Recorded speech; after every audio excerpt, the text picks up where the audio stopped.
Welcome to Readerzz, the podcast for the lifelong learner. Join us on our weekly dose of wisdom where we talk about the real-life lessons and applications of books. Enjoy!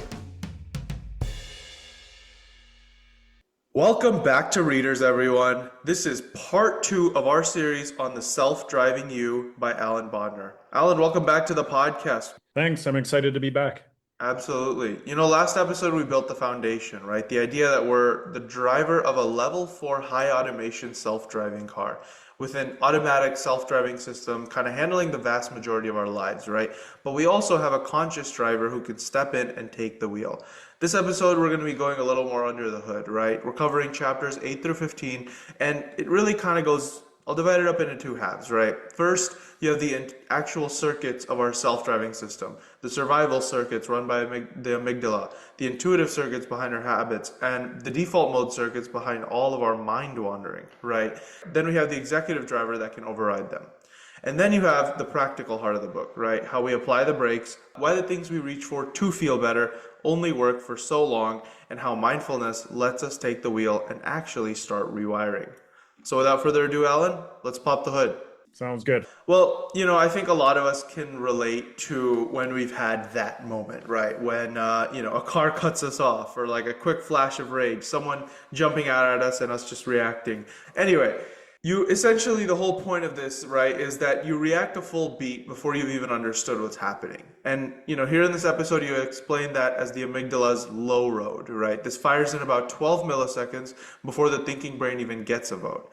Now, the hallmark of that is essentially the little realization afterwards, right? Where you're kind of like, oh, shoot, like I reacted or overreacted. What just happened, right?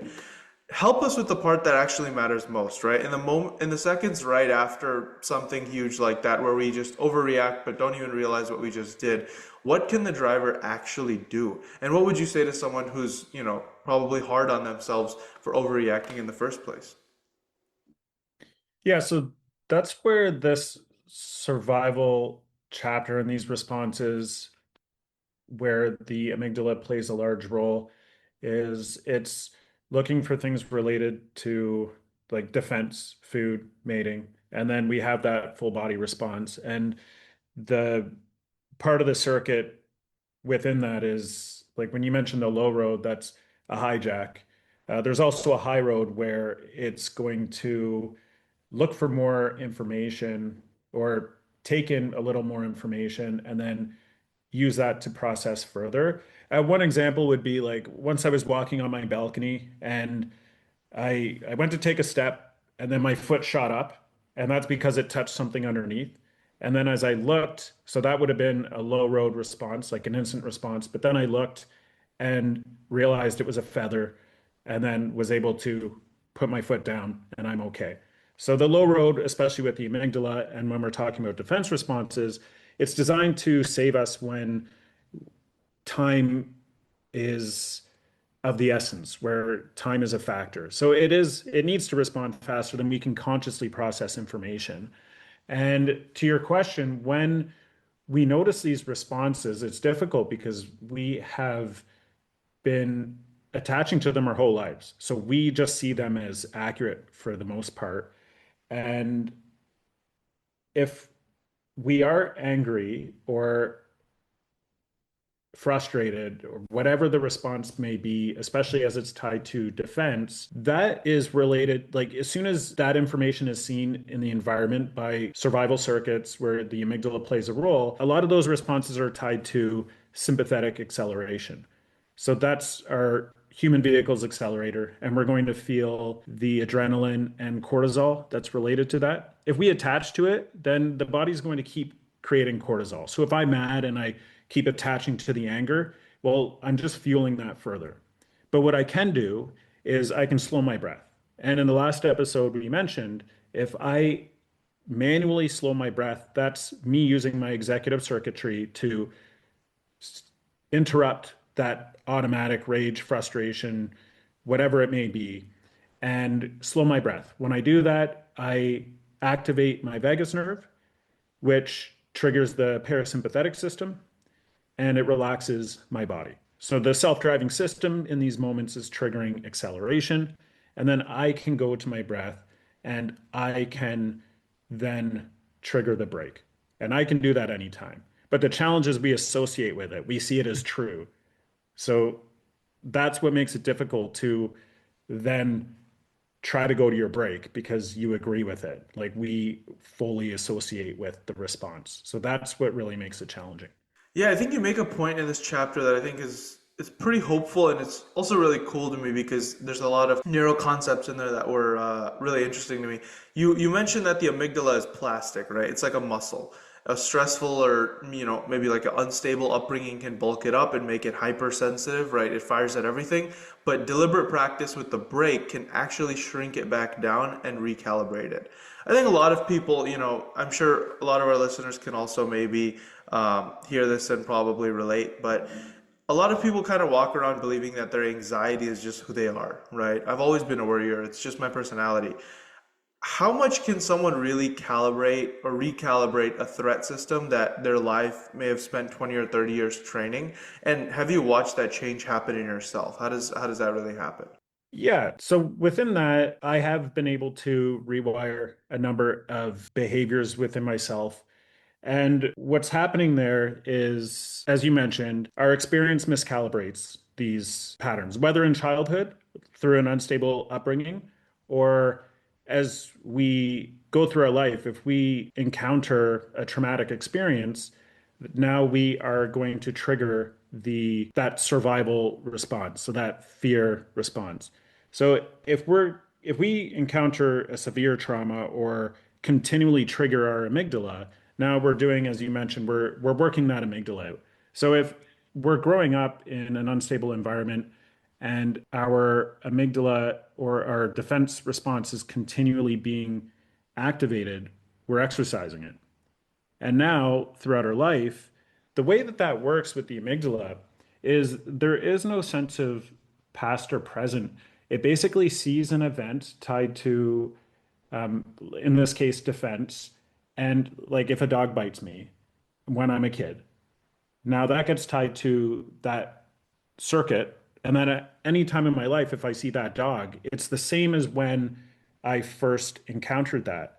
On top of that, if I'm worrying about being bitten by a dog, and every time I worry about the dog with the brain, what you think and what you do, there's no difference to the brain. It's firing the same pattern. So if I continually worry about a dog, I'm firing that amygdala response and I'm exercising it because I'm attaching to it.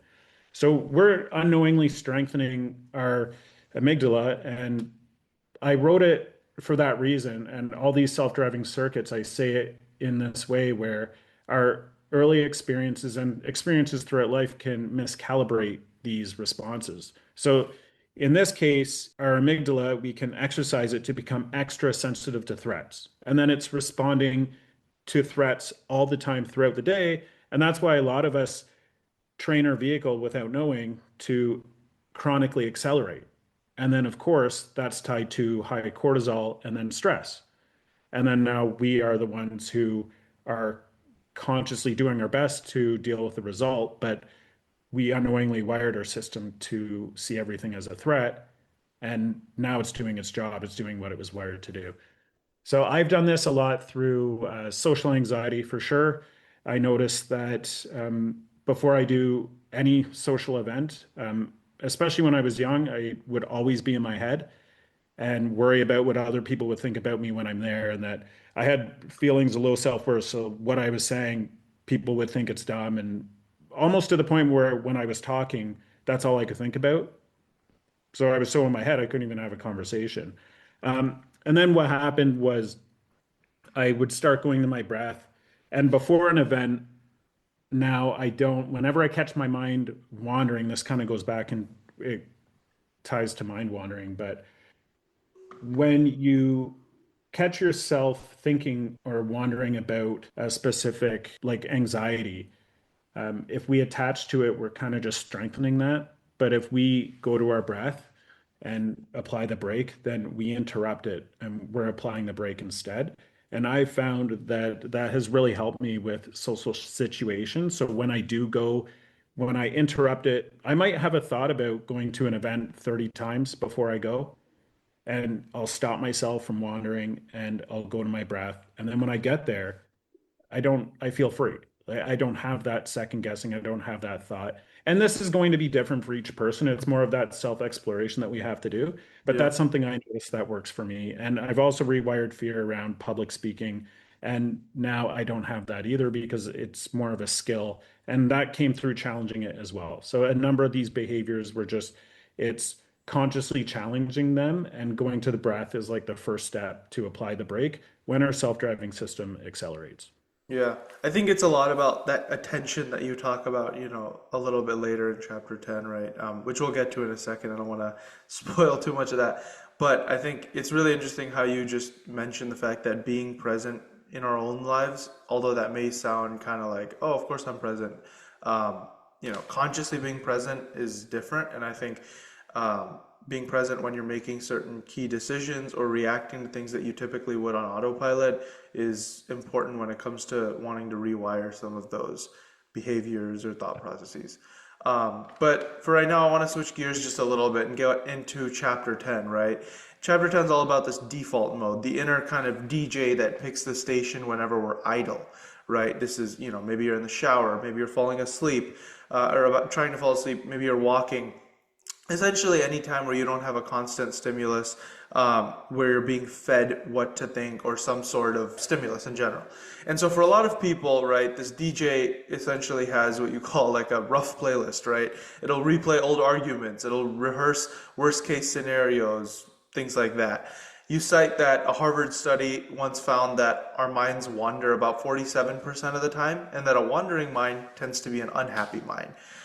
This makes me really curious, right? I've heard that being in the default mode network is good for you, especially in an age where, we're constantly on social media, we're on our phones, we have so much stimulus around us to where we don't even need to be most of the time anymore, right? Although 47% may be a lot, I think if our phones didn't exist, it would be a lot more. But I'm more curious, right? Why do you think the mind left to its own devices drifts toward the negative so often? And what's the very first step to even noticing that this DJ is on? Yeah, so that's interesting. So the reason why it may drift towards the negative when it wanders is, in my opinion, it's because the circuits get miscalibrated throughout our life. So maybe it doesn't mean that every person has this default mode network that is playing thoughts every time we're at rest or our attention isn't engaged. But basically, the way the brain works is a circuit always needs to be active. So we have our circuits that respond to cues, and we have our attention, which roughly equates to our conscious driver. So when those circuits are inactive, then default mode will turn on. So it's like our background circuit that's always active when the other ones are not active. So that's why it's going to always turn on. And most of the time, we're not even aware of it because we associate with those. And usually we attach to those thoughts as well. So, like, we'll place our attention on our wandering thoughts. And then we're just carried away wandering with these thoughts and not noticing that we're mind wandering in the first place. And that's the real challenge. But it's with early experience is what wires the default mode network. And if you did have a, in the book, I say a normal default mode, which would be if you grew up in an enriched environment or a nourishing environment, you may more likely have a normal normally wired default mode network. So when it does fire outside of your awareness, it's curating a list of thoughts that are less threatening, less prone to worry, less prone to negative ruminations. But when you do grow up in an environment are where it is like unstable, then if there's a lot of stress, then those circuits can not connect the way that they're supposed to. And then they become what many books call differentiated. And then I call them miscalibrated. So then, whenever those circuits fire, that's when you're going to have these negative ruminations, worry, and that kind of thing. But yeah, default mode isn't bad. That's also where you have your like when we have a lot of our spontaneous ideas, that can also come from mind wandering. So it's not to say mind wandering is bad, it's just a state in the brain that turns on. I think it's just becoming more aware of when our mind wanders and trying to direct the mind wandering more effectively. Yeah, now I want to talk a little bit about that attention concept that I was talking a little bit earlier about. But you call it our special power, right? You said it's the thing that lets the driver grab the wheel, and in your words, quote, "Where attention goes, neural patterns grow." Now, the spotlight of attention is essentially how we could take control of the workspace and decide what gets reinforced, right? But attention seems also like the kind of thing I feel like most of us are losing right now, right? Phones, feeds, notifications, everything in our lives, the new technologies that we interact with mostly on a daily basis, right? They're all engineered to kind of grab that spotlight. And in a Yeah. world built to essentially hijack our attention, right? Whether this is just practical daily habits or things you've done yourself, things you've seen other people do or heard about in your research, how do we take it back, right? What does training our attention actually look like on a day-to-day basis, right? I think like I've realized maybe a bit more of an extreme example, but also a pretty common one, right? I've noticed that my responses when I'm texting while talking to people versus talking to them while being present are very different, right? And like, let's say I'm on my phone and someone else is talking to me. My responses to them, which are just purely reactive, that's, not really me being conscious or very attentive with my responses, those are going to be a whole lot less meaningful than the ones where obviously my attention is fully on them. So how do we really Mm. train that attention to be where we want it to be? Yeah, that's really interesting. There's a lot with that one. So, as you mentioned, where attention goes, neural patterns grow, and the brain doesn't ask questions, it makes connections. So, wherever attention goes, we're making connections for that. But then there's two systems that control our attention. The self-driving system has what neuroscientists call an attentional filter, and that scans our environment for anything that is salient or important. So from the time we're born, we don't have that executive control to direct our attention. So like we wire our eyes, our eyesight, what we see, how we don't see our parents' face from the moment we're born. That's wired through experience from where our attention goes. We learn how to walk and talk in the same way. But where our attention goes at that time is directed by our self-driving system. So when you mention like now, if we go to my phone, well, my self-driving system is telling me to go to my phone. And then once it does that, then it will put the attention on my phone. And now I'm wiring patterns for that. I'm strengthening that response to look at my phone and to spend time on my phone. What we can do is we also have this executive circuitry, the executive control network, that allows us to take control of the wheel. So when I notice that these are happening, like what I'm saying is with that executive control, I can also direct attention. And when I direct attention, I can choose what I pay attention to instead of having it directed by the self-driving system. So if it does have me check my phone, I can say, wait, no, I don't want to be on my phone. I want to place my attention on writing a book, on listening to uh, a podcast, on whatever you want to do, on working out, and you can then direct where it goes, or even on mindfulness. But you can choose where your attention goes. And it takes effort, but when we choose where we direct our attention, then we are able to take control of that unbiased process in the brain of where attention goes, neural patterns grow.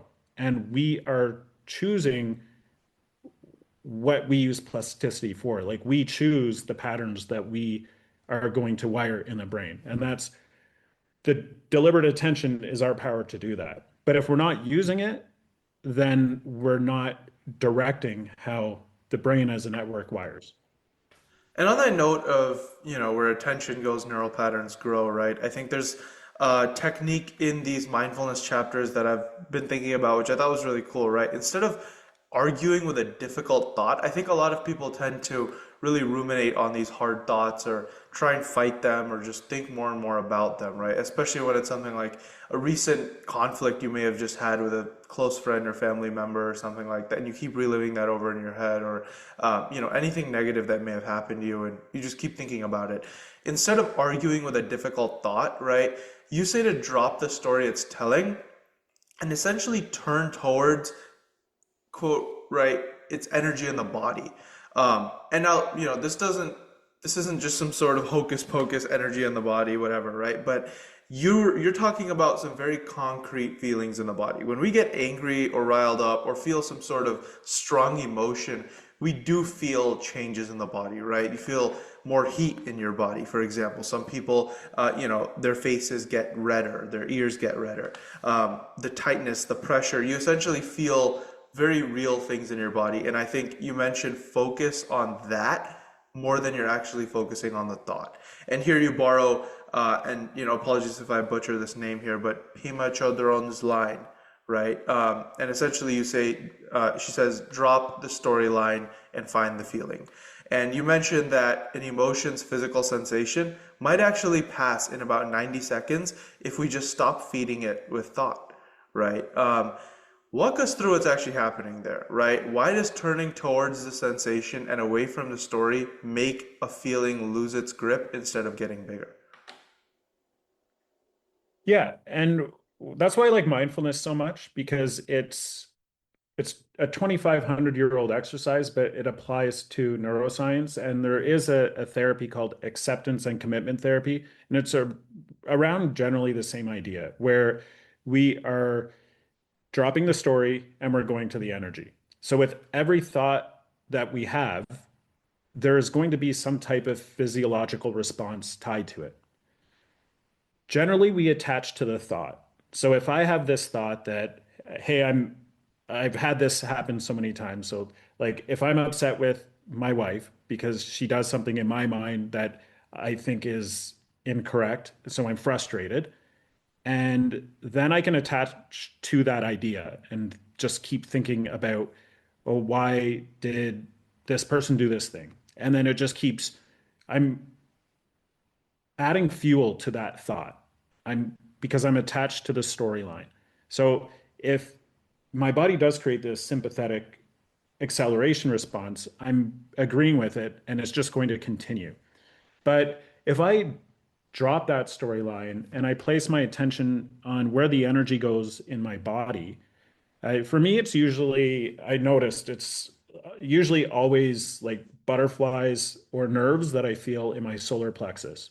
So if I put all my attention on that now, I'm dropping the story. So you're essentially turning that response off. You have like that is a circuit that's firing in your brain to tell you to be frustrated, to be angry, to have a craving.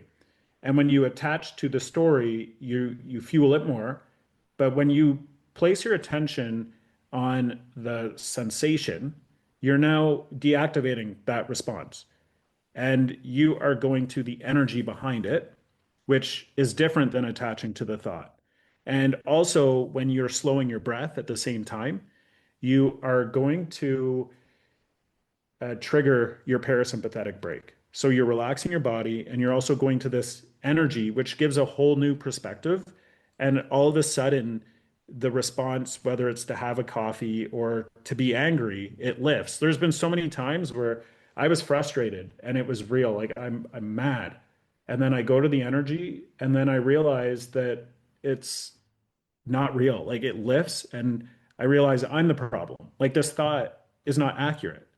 A lot of the times, like I would get frustrated when there's no plans. So if it's like we're out and then, oh, we just need to stop here, then I get frustrated. But it's like, no, I'm the problem.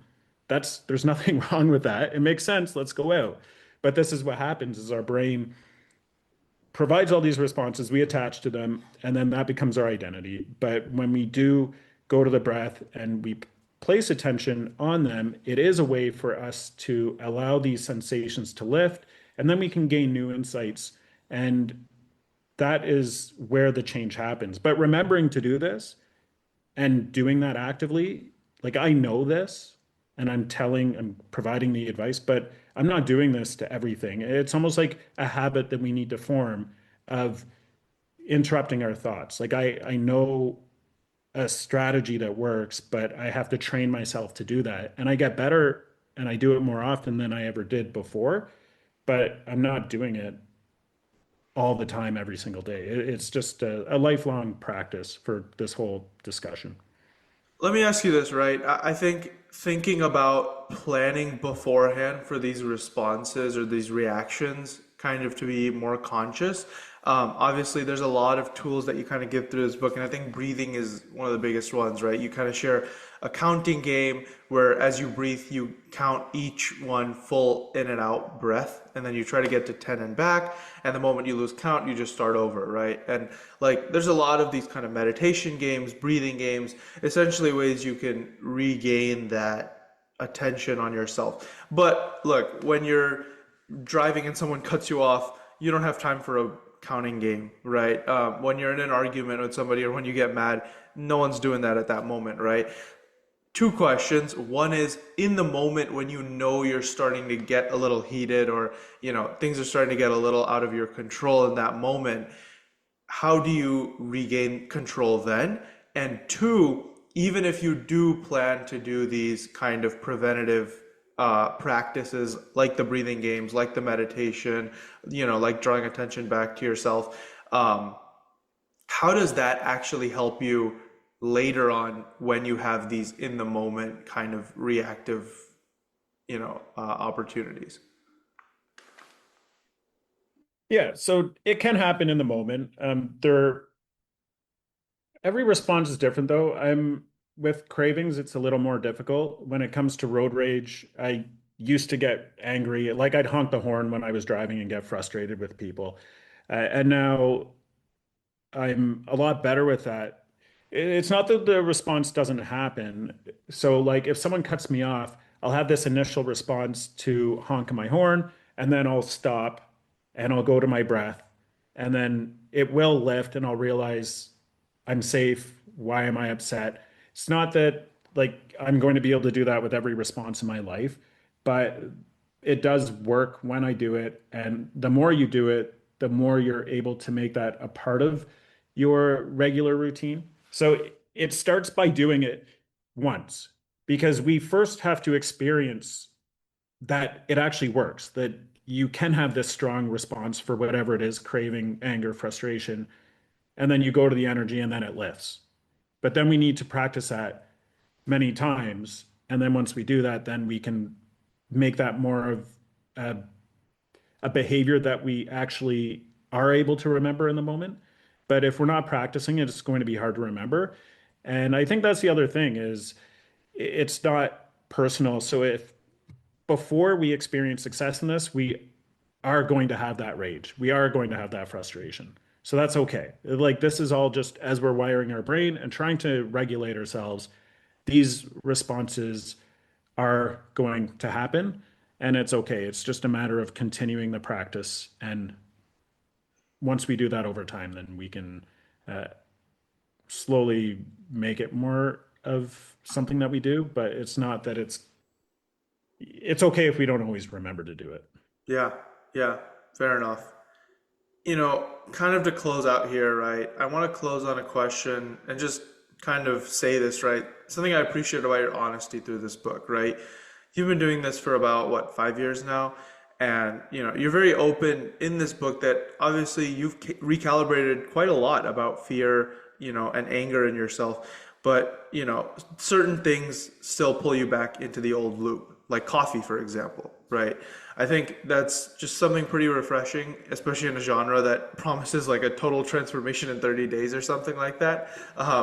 So for someone starting out, right, who's maybe reading this book, following along with this podcast right now, and who recognizes that, they're going to fail quite a lot along the way, what's the mindset that, keeps them in it? What's the mindset that kept you in it, right? And why is it that even just noticing a pattern, even if it's already been played out, still a win for them? Yeah, I think it's that the brain isn't personal. And it took me a long time to get to this point where I wasn't taking it so seriously. And I was hard on myself when I thought that the change wasn't happening. But then I look back and I realize, okay, I have changed a lot, especially around cravings. The cravings has been the most difficult for me. It has been over 5 years since I started with mindfulness, and the cravings has been difficult. There's times where I can go a month or two without drinking coffee or something, but then I do fall back into it. And I think it's not personal. It's we're self-driving. These responses are happening outside of our awareness. And our self-driving system is so powerful. It's driving us and we don't even know. So the first part, we're not even aware that we're self-driving.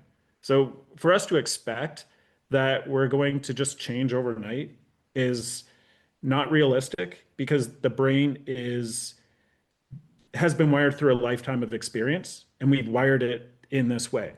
So it's just doing its job.